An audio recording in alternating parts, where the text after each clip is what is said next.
A 6.5-kilometer tunnel built in one of the most beautiful but also one of the most vulnerable parts of the world in the Gandarbal district of Jammu and Kashmir on the highway between Srinagar and Leh in Ladakh. This is a 6.5-kilometer tunnel called the Zed Mo tunnel that has provided a lifeline of connectivity between Srinagar and Ladakh. The Kashmir Valley and Ladakh, which otherwise stands vulnerable to blizzards, avalanches, and the winter months, will now be open and provide a game-changing boost for military logistics, movement of troops and materials to the borders with China and Pakistan, as well as a huge boost to economy and tourism in the forward areas. Strategically located at an altitude of over 8,600 feet, a crucial lifeline that changes the game in the Himalayas. This is part of the government's broader effort to improve access to connect the Kashmir Valley to Ladakh. The Zed Mo tunnel, or the Zed Turn tunnel, will be a force multiplier for Jammu and Kashmir. Make no mistake, in many ways. Less than 3 months ago, the tunnel's workers came under attack on the 20th of October when 2 terrorists entered the camp at Gagangi and fired indiscriminately, killing 7 of those workers. Today, the Prime Minister, while inaugurating the Zed Mo tunnel, paid tribute. This is part of a larger network of tunnels being constructed in the region, including the adjacent Zojila tunnel, expected to be completed by 2028. The Zed Mo tunnel is poised to enhance local economy by promoting tourism. The tunnel bypasses many avalanche-prone areas that often disrupt transportation routes during the winter months, ensuring that both civilian and military traffic can move efficiently all through the year.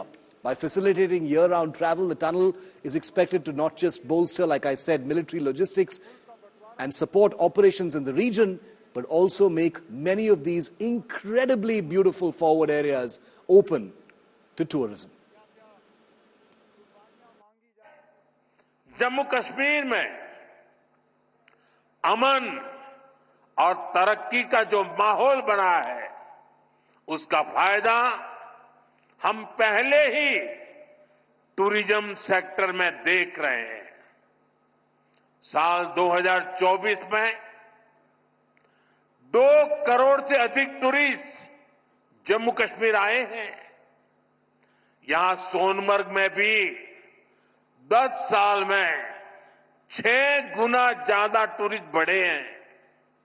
इसका लाभ आप लोगों को हुआ है, आवाम को हुआ है, होटल वालों, होम स्टे वालों, ढाबा वालों, कपड़े की दुकान वालों, टैक्सी वालों, सभी को हुआ है।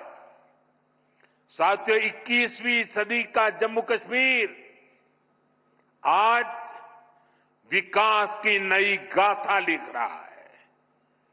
पहले के मुश्किल दिनों को पीछे छोड़कर हमारा कश्मीर अब फिर से धरती का स्वर्ग होने की पहचान वापस पा रहा है। जम्मू कश्मीर में भी बीते 10 साल में एक से बढ़कर एक एजुकेशन इंस्टीट्यूशंस बने हैं। इसका बहुत बड़ा लाभ यहां के मेरे बेटे बेटियों, हमारे नौजवानों को हुआ है। साथियों, आज जम्मू कश्मीर से लेकर अरुणाचल प्रदेश तक आज आप देख रहे हैं कि कितनी शानदार रोड, कितनी टनल्स, कितने ब्रिज बन रहे हैं। हमारा जम्मू कश्मीर तो अब टनल का, ऊंचे ऊंचे पुलों का, रोपवे का हब बनता जा रहा है। दुनिया की सबसे ऊंची टनल्स यहां बन रही हैं।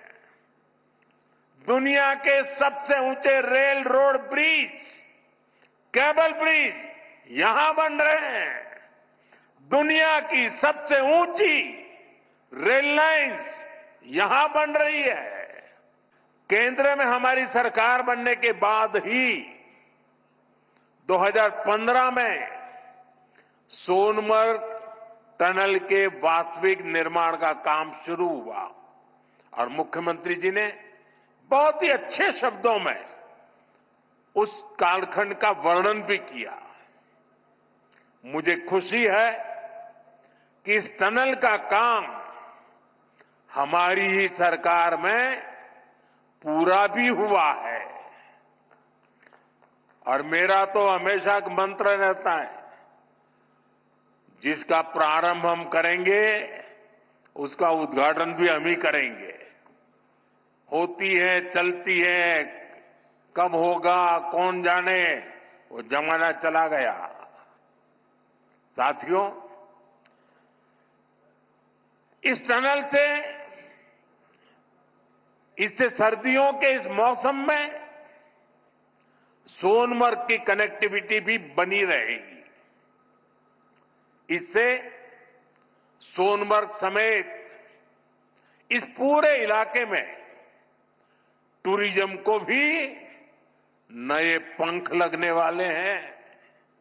आपने कहा कि दिल की दूरी और दिल्ली से दूरी, इन दोनों चीजों को मिटाने पे आप लगे हुए हैं और वाकई आपके काम से ये साबित होता है। 15 दिन के अंदर अंदर जम्मू कश्मीर को लेके ये आपका दूसरा प्रोग्राम है। इससे पहले जम्मू को रेल डिवीजन से आपने नवाजा और उस प्रोग्राम में आपने शिरकत की और आज खुद आप सोनमर्ग आए हैं इस टनल का इफ्तिताह करने के लिए। ऐसे प्रोजेक्टों से न सिर्फ दिल की दूरी बल्कि दिल्ली से दूरी जो है वो कम हो जाती है। Well, Army Chief General Upendra Dwivedi, who held his annual press conference today ahead of Army Day on the 15th, also highlighted Jammu and Kashmir's move from terror to tourism, something that was highlighted by the Prime Minister as well today. Past year, 60% of terrorists eliminated were of Pakistan origin. As of today, whatever is remnant in the valley and Jammu area, we feel that around 80% or more are from Pakistan origin. Overall, violence parameters under control, tourism, development activities, Amarnath Yatra, where we witnessed more than 5 lakh pilgrims this time, and peaceful conduct of elections are indicators to a positive change.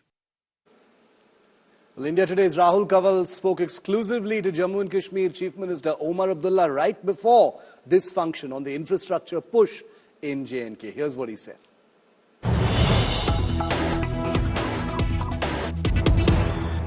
There are lots of big infrastructure projects that are being commissioned.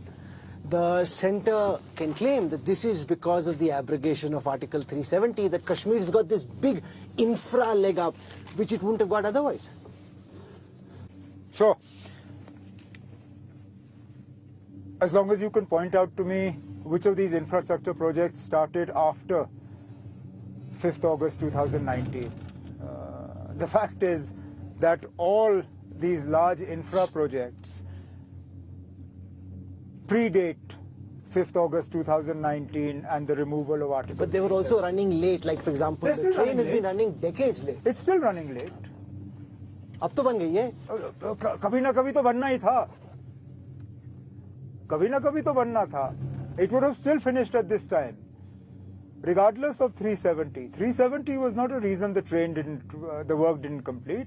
It's an tunnels, border road. How has 370 impacted that work? No, that the centre is more pushing harder on infra. So why didn't the centre push harder earlier? So the problem wasn't 370. The problem was the centre didn't push. But the centre can also say that the security situation is now better. The stone pelting is over. You don't really see the kind of protest calendar that we used to see earlier. Well, actually, if you see, most of these infrastructure projects are not located in any areas that traditionally saw the sort of protests that you're talking about. The railway line, none of this, the part Katra, Banihal, is in an area that's prone to protests.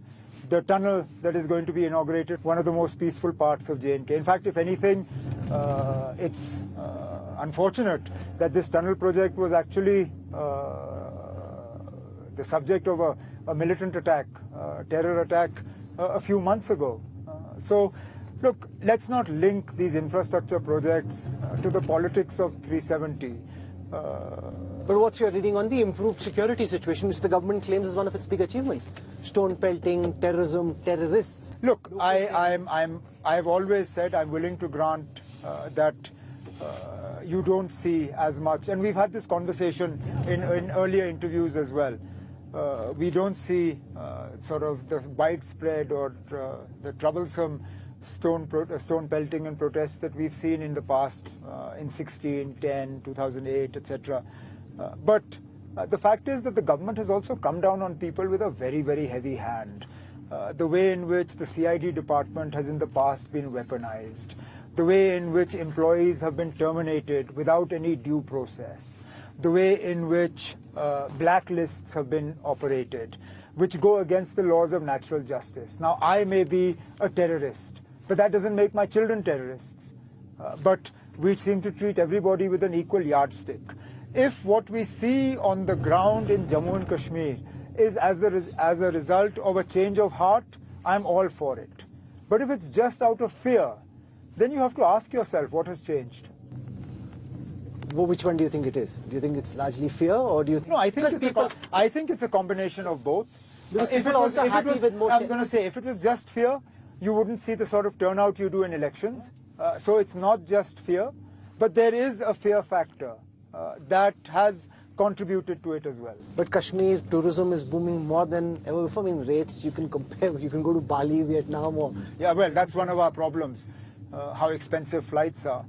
The fact that hotels are earning well is a good thing. Some people recently have sort of objected to tourism, but I think... Why do you think that's happening? I read about the protests against some of the new tourism projects as well. Why object tourism? I don't know. I haven't seen... Look, projects that take a lot of land from people are projects that are going to run into difficulty. We've seen that not just in Jammu and Kashmir. The fact is that a lot of segments of the Delhi-Amritsar-Katra expressway, they got held up because of protests over land acquisition. And we see this even the famed bullet train project between Mumbai and Ahmedabad, again held up on account of land acquisition. So land is an emotive issue, and projects, whether for tourism or infrastructure, where people feel that their land is going to be taken away, you can understand why they would have difficulty with that. I want to go across to India today is Mir Farid, who's been tracking this entire big day in Sonamarg, for India today. Mir, we've, explained to our viewers why this particular tunnel is so important. The network of tunnels in Jammu and Kashmir, when they come together, will be true game changers. Take us through the importance of what you covered today.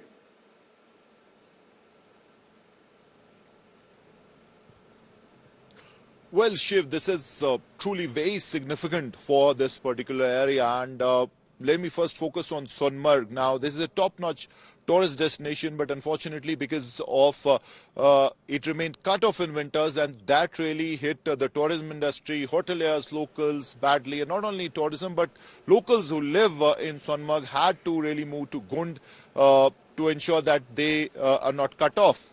This area gets around 5 to 6 feet of snow, and once that happens, this used to get cut off, and with that, Ladakh as well. So this is the first step towards 365 24/7 connectivity of not just Sonamarg, but Ladakh as well. And it got the push since 2020 when we know what happened in Eastern Ladakh front, where China's aggression, and we know what really transpired since. So this got the attention of the government of India, and since work has happened at a fast speed, you can see behind me, this is the Sonamarg tunnel and then the Zojila tunnel. So this is significant. It will boost tourism, employment, and keep this road open 24/7 all weather. So this is really significant. But the game changer, bigger game changer, is the Zojila tunnel. Once that is connected, that would be absolutely huge for the people of Ladakh, for the people of Kashmir, and for defense as well. Shiv? And, speaking about tourism, Mir, we've already seen, post-2019, there has been a significant and visible uptick in tourism in the Kashmir Valley. So you're saying that with the Zed Mo tunnel and then subsequently with the Zojila tunnel, it could be a game changer as far as tourism is concerned?